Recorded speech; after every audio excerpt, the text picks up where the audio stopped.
বলো কোথায় তোমার দেশ, তোমার নেই কি চলার শেষ। ও নদী রে, একটি কথা শুধাই শুধু তোমারে। আগের কাহিনীকে পিছনে ফেলে আমরা এগিয়ে চললাম পশ্চিমবঙ্গের পুরুলিয়া ডিস্ট্রিক্টের অন্যতম পর্যটন কেন্দ্র জয়চণ্ডী পাহাড়।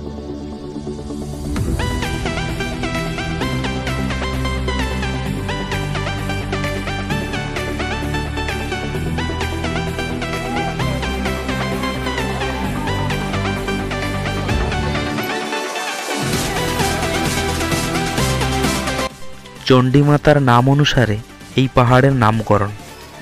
পাহাড়ের চূড়ায় অবস্থিত একটি চণ্ডীমাতার মন্দির রয়েছে, যেখানে আমরা প্রায় 502টো সিঁড়ি ওঠার পর একদম শীর্ষে পৌঁছালাম জয়চণ্ডী পাহাড়ের চূড়ায়।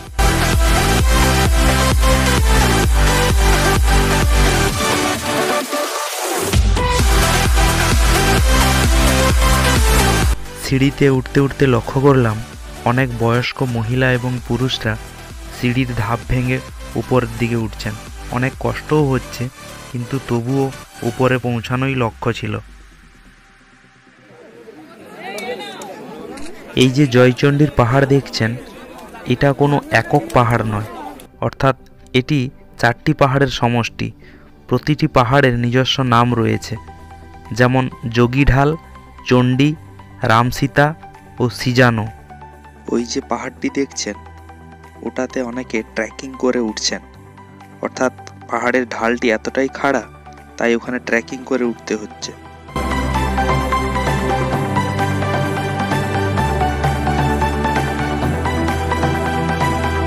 আমরা তো জানি সিঁড়িতে উঠতে যতটা কষ্ট হয় তার থেকে নামা খুব সহজ, তাই কখন যে টুপ করে নিচে নেমে পড়লাম তা আমরা টেরই পেলাম না। তখন বাজে ঠিক 2:30। আমাদের খুব খিদে পেয়েছিল, তাই ওখানেই আমরা লাঞ্চটা সেরে নিলাম।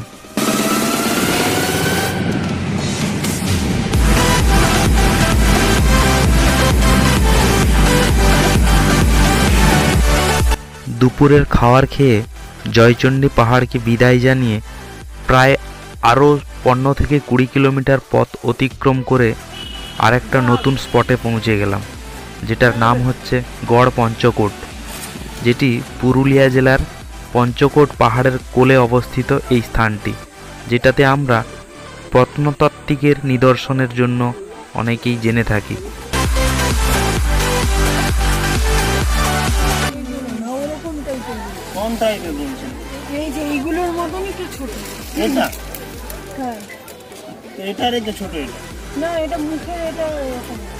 পুরুলিয়ার বিখ্যাত ছৌ নাচের মূর্তি, বাঁশের কাঠের বিভিন্ন আসবাবপত্র এবং জিনিসপত্র বিক্রি হচ্ছে। এছাড়াও এই ধরনের খেজুর পাতা দিয়ে ছেলেমেয়েরা বিভিন্ন ধরনের জিনিসপত্র তৈরি করে বিক্রি করছে।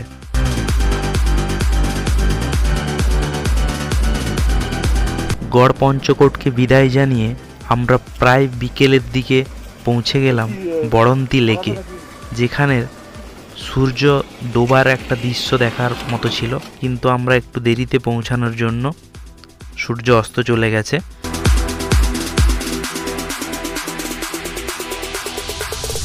বড়ন্তি লেকে বেশি আর দেরি না করে আমরা টায়ার্ড ছিলাম, তাই পৌঁছে গেলাম আগে থেকে বুক করে রাখা বড়ন্তি ফার্ম হাউসে, যেটি পুরুলিয়ার মুরাডিতে অবস্থিত। ওয়েদার ঠান্ডা থাকার জন্য সন্ধ্যের পর আমাদের জন্য বনফায়ারের ব্যবস্থা করা হয়েছিল, সঙ্গে চিকেন পকোড়া এবং বিভিন্ন ধরনের গান বাজনা, নাচানাচি, হই হুল্লোড় সব মিলিয়ে এক দারুণ রাত কেটেছিল।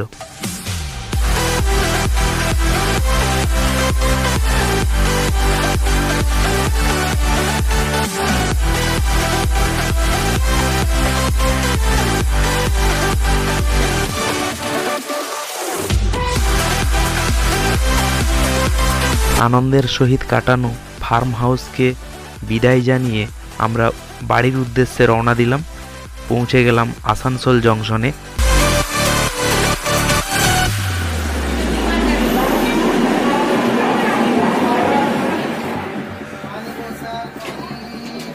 আসানসোল জংশনে 10:47 জনশতাব্দী এক্সপ্রেস ধরে হাওড়ার উদ্দেশ্যে রওনা দিলাম। ট্রেনটি ঠিক সঠিক টাইমেই ছিল।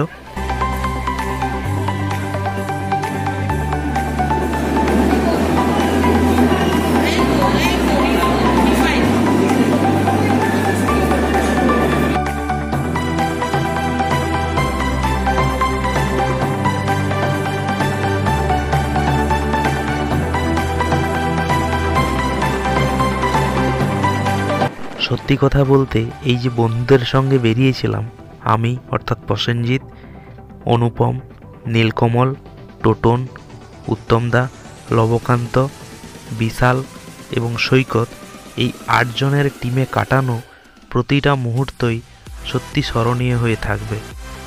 আজকের মতো বাই বাই। আবার অন্য কোনো ভিডিওতে সবার সঙ্গে দেখা হবে।